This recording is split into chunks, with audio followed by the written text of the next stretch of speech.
was sent off to war on Paris Island, and his father actually joined the account and began messaging Jesse. Tommy's father often tried to get them to break off their connection, and he really wanted Jesse to be the one to do it because he feared that Tommy was not strong enough and too involved in Jesse. Eventually, Tommy came back, and Jesse's mom also wanted to reach out to him and chat with him because Jesse's mom also doubted their online relationship. Despite the parents' involvement, they continued to talk to one another. Their relationship became more and more sexual. Jessie sent Tommy one of her thongs in the mail. Tommy knew that Jessie was a virgin, and this excited and intrigued him.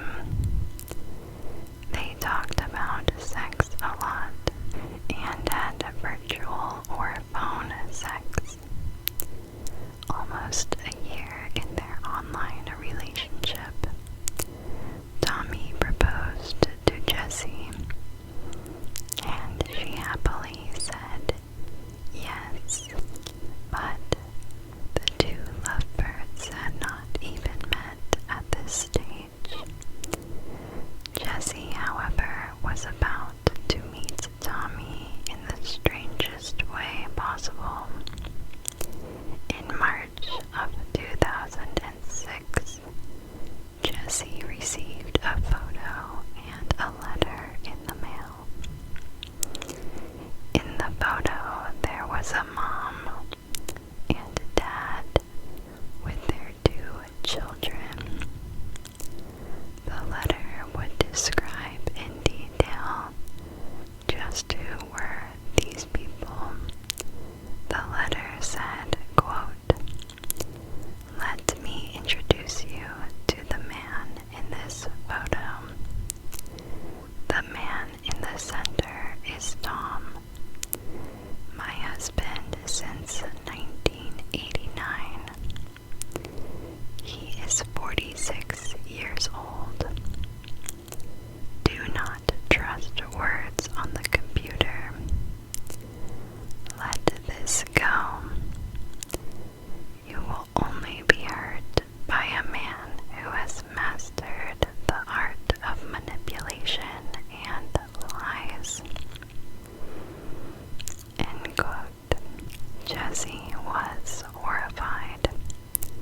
Tommy was not 18. He was a 46-year-old man named Tom Montgomery. He had pretended to be both Tommy and Tommy's dad. His wife was named Cindy Montgomery, and they had been married for 17 years. They lived together in Buffalo, New York. She knew something was going on after seeing Tom on the computer more often. When Cindy would try to talk to Tom while he was on the computer, Tom would brush her off and stay on.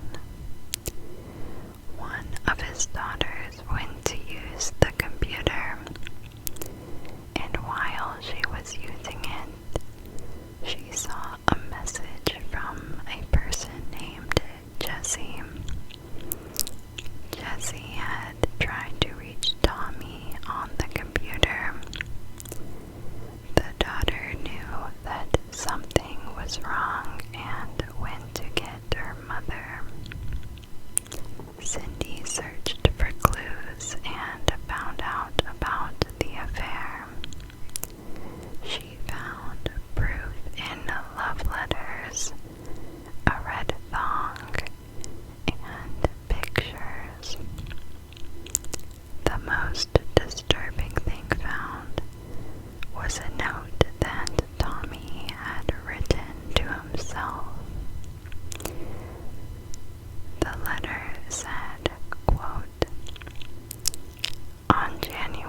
2nd, 2006, Tom Montgomery ceases to exist and is replaced by an 18-year-old battle-scarred Marine. He is moving to West Virginia to be with the love of his life, end quote. Because Tom Montgomery believed the fake persona that he had invented was real, and he was addicted to the image he had built up in his mind. He couldn't sever the ties with Jesse because he was addicted to both Jesse and the person he wanted to be. He was losing his grip on reality. Tom would sometimes slip and be full of rage in his messages. He was prone to be possessive and angry. However, Jessie didn't mind this behavior, and she didn't shut it down. When Tom had first started this interaction, he had thought that he would never meet Jessie, so why not play this online game? But that had spiraled.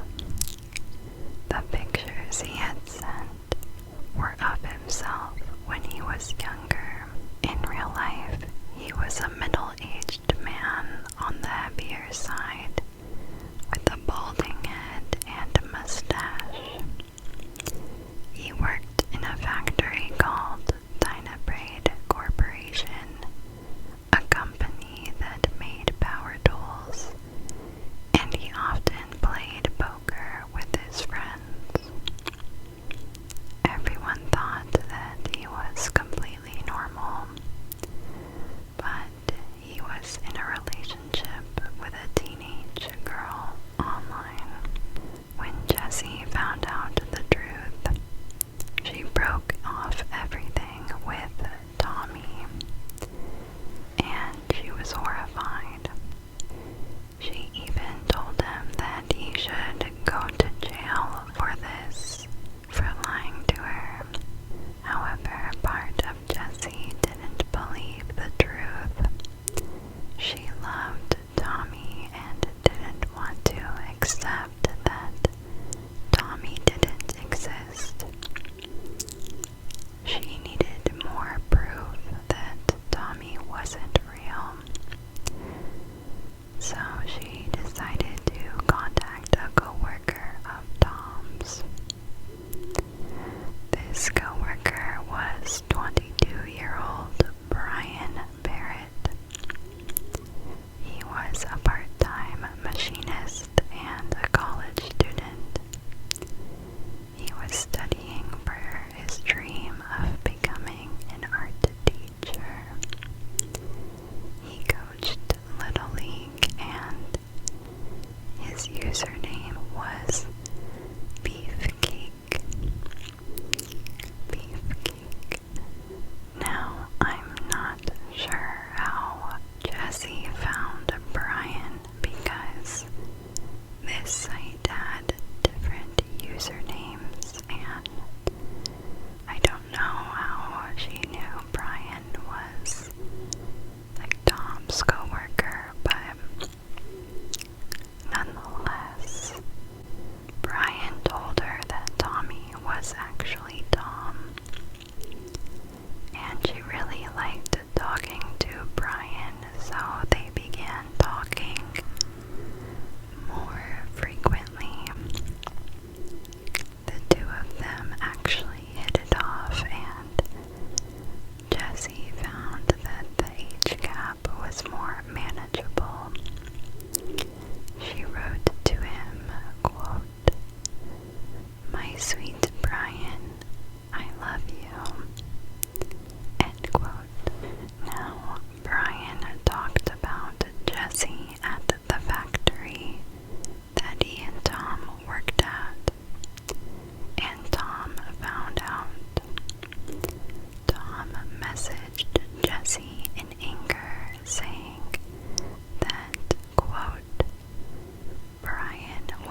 Jesse was still messaging Tom, secretly saying, quote, "I ache to be with Tommy.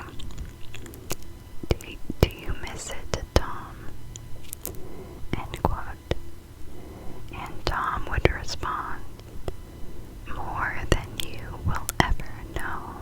But eventually, Jesse chose Brian over Tom, which led to Tom's breaking point. At work, he had to hear Brian bragging to everyone in the factory, saying that they were in love and that he was going to take Jesse's virginity, that he was the chosen one that would, quote, "pop her cherry." Tom began making threats against Brian, saying that he would be able to hide a murder. Brian wanted to meet Jesse in person, so on the way back from a work trip, he asked if he could drive to West Virginia to see her. Jessie agreed. However, she would cancel on Brian at the last minute. But on Tom's end, he had only heard that Brian was going to be visiting Jessie, the woman of his dreams. Tom messaged Jesse and said, quote, "By continuing contact with him, you have done what I'd fear most. You turned my heart cold." And on September 15th, 2006, Brian Barrett was found dead in the factory parking lot where he worked. At 10 p.m. after a work shift, he had walked out to leave and was shot 3 times in the neck and the arm. A military rifle was used and a sniper-style rifle was used. Police believed that the murder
when he was in prison.